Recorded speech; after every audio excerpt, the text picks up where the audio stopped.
I used to feel so devastated. At times I thought we never make it. But now What is the deal, beautiful people? It's your boy Ramon, Lifestyles Defined. Let's talk about Instagram and why I am breaking up with Instagram. This is a very interesting topic. I know it's going to invoke a lot of emotion in a lot of different people, but let's add some context to what was really going on. About 6 months ago, I decided, this is after being on Instagram for a while and doing the grind and hashtag life and yada, yada, yada. I decided that I wanted to increase my following. I wanted to get my work out there for more eyes to see.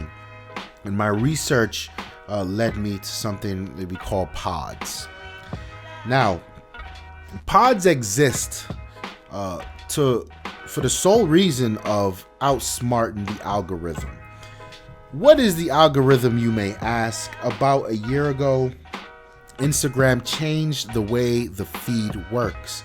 So beforehand, what would happen is you would see a chronological order of a chronological representation of the post on your feed, which means if you signed in at 10 o'clock at night and you just kept scrolling, you'll see every single post from that time to whenever, going back to however long. With the algorithm, that's not so much the case. So the algorithm sort of chooses what it thinks is dope based on the criteria that Instagram programmed into the algorithm. And it is entirely possible now to go through your feed and not see pictures of people you follow. And that is so annoying. I think it's so unfair. And this is why when the idea of pods came about, to me, it was all fair game. Because if you're going to have this algorithm really depicting to people what they should and shouldn't like, what they should and shouldn't see, then you should entirely have people trying to find a way around that to get exposure. I'm not mad at that. So what is a pod? A pod is a group of people. It could be 15, 20, even more people in a chat, be it a Facebook group or a WhatsApp group or wherever, even an Instagram group.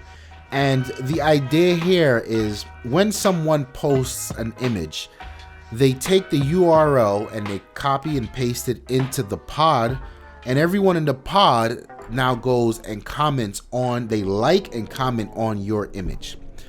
And supposedly there's some very specific things here. You're supposed to have 4 words or more for that piece of engagement to be meaningful.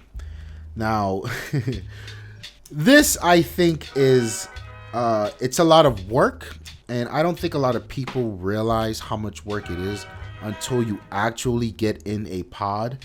And it is a working and living and breathing community. And not only, you don't get to just post your images and get a crap ton of likes and comments. You also need to play ball. You have to comment and like on other people's stuff. So that gets very lengthy, gets very difficult because everyone's got jobs, yada, yada, yada. But this engagement, when the idea behind it is when the algorithm sees all of this engagement, wow, so many people are liking this image, so many people are commenting on this image, the algorithm says, okay, you know what? Push this image to the top of the feed for people who follow this person. And thus you don't have to worry about not being seen. Now there's a second piece to this where supposedly if you can get maximum amount of engagement, like let's say 20 comments on an image within the first hour of it being posted or even the first 10 minutes, that image is supposed to have increased chances to get on the Explorer page. The Explorer page is where a lot of the growth for people happens on Instagram, because it's a page that shows, it's a tab in the app that shows people you don't follow, and everyone browses it. So it's pretty big exposure. It's pretty dope to get on the Explorer page. In today's world, there's no way to know that you've made it to the Explorer page other than a crap ton of likes coming in and followers. You'll know it when it happens. I myself has never been there, so I'm still waiting for my claim to fame. But yeah, I don't think that is true because Jerry made a keen observation a few times he's seen people on the Explorer page with less than 12 likes and very few followers. So even that in itself is shoddy. Now, another interesting part of a pod is the times you're supposed to post. Pods don't work if everyone isn't working as a community, and there are these things called wave times where everyone is expected to be there to contribute. And these wave times were 12 p.m., 3 p.m., and 8 p.m. When I cross-reference these times with the stats of my Instagram account, Instagram tells you, or insights they call it, it tells you the best times that you can expect the most engagement on your images. None of these times coincide with these wave times. So I always thought that was a bit weird. So for about, I want to say, a solid month, I participated in the pod and I did see some growth. But to me, I always had the question at the back of my head, is the growth that I'm seeing only because I'm posting more, or is it really because of the pods helping? So I decided to do some experimenting and do some tests. How I went about that was I looked at my insights for the Instagram account, and it told me that the best time to post was anywhere from 9 p.m. to 2 a.m. in the morning. So I decided, okay, I'm going to post an image around 12 p.m. and I'm going to post an image around 8 a.m. in the morning, which isn't a time that's recommended by Instagram, and it isn't a time that's recommended by the pod.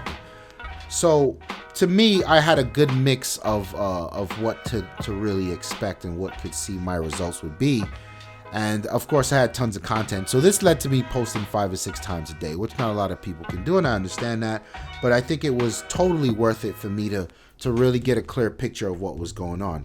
The image that, again, just to go through it, I would post at 8 a.m., 12 p.m., 3 p.m., 8 p.m., and then 12 a.m. Now, of those images, and I did this for about 2 weeks straight, consistently, the most liked image was always the 8 a.m. image, which again had nothing to do with the recommendations from Instagram or the pod. The second most liked image would be the 12 a.m. image, late at night, a little bit before I went to bed. And that was Instagram's recommendation, not so much the pod. So this I thought was super interesting because on the 8 a.m., my number 1 image, and the 12 a.m., my number 2 image, I had almost no support from the pod, meaning no one was jumping to like in bulk. There wasn't 20 people jumping to comment on my image at these times. In fact, I'd only have like 3 or 4 comments, which is 16 to 17 less comments than the images that I posted in the pod. And that was baffling to me. It was like, wait, I was told that comments and likes was viewed as increased engagement, which then made your image more valuable. This wasn't the case. This was not the case. And that was so disheartening for me to see. It was like, well, what was all the work for? Because being in pods is work. You got to comment on everyone's pictures. And even if you don't like people's pictures, because let's face it, you're not going to like every image that I post on my Instagram. Some of them are just going to be, what I call soulful to me. It was a dope shot because the reason I took it and where and how and why. But it may not have touched you and you may not have liked it. So you kept scrolling. In a pod, you don't have that liberty. You need to contribute. We're not here to critique each other's images. We're here to help each other grow. And the pod is how you grow, supposedly. So it was a lot of work to like a lot of stuff and hand out a lot of comments about things I didn't think were really that great. And it just felt filthy. It just really did feel filthy. And then on top of the research that I've done, it just wasn't worth it. So not only am I saying that the pods aren't worth it for me personally, I don't know if you guys who are out there in pods are finding that this thing's working out for you. Maybe my account's just broken. I'm also questioning Instagram's best time to post, their stats. that shit is suspect as well. So this brought me to the question I had to ask myself: was it worth it? Was it worth it? To me, it definitely wasn't worth it, especially when I could just post in the morning once and then post late at night. And I would see the same amount of likes and and neither of them got me to the Explorer page, so it definitely wasn't worth it to me. And it started to transform me into this person who was not a photographer. It started to transform me into this person that was seeking attention. And that's not what I wanted when I wanted to increase my engagement and my following. I felt after being in the pod, I felt like I had to go out shooting to get 3 images to post at 12, 3, and 8 so that everyone can comment on it and I can get engagement and get to the top of people's feeds. I didn't like that feeling. If I don't feel like posting today, I'm not posting today. If I feel like posting once today, I'm posting once today. Being a part of the pod started to make it feel like a job with no reward, and I didn't like that at all. And then it kind of brought me back to the original concept behind it. What was my point? Why did I want to be on Instagram? Why did I even want to increase my following on Instagram? What was my goal? Did I want to be Insta famous? Not really. I don't care about that. Do I want to be an influencer? Not really. I'm already an influencer on YouTube. I'm an influencer in real life to a lot of people I know. Like that's not really it. So I couldn't come up with a valued reason why I should be on Instagram and grinding the good old Instagram grind. It was just like, man, fuck this. Like I'm done. I still do like browsing Instagram. I still do like posting an image here and there, and I think that's fine. But it's not something that I'm gonna take wholeheartedly serious anymore. My photography, I will take seriously, not Instagram. And truth be told, if you look at something like Facebook, the engagement that I get on Facebook is tenfold times better than the engagement I get on Instagram. And the more I post on Facebook, the more engagement I get. And it's crazy. And in Facebook, I could sort of set up a store on there to sell my prints. Shameless plug, I'm selling prints. Holla at your boy.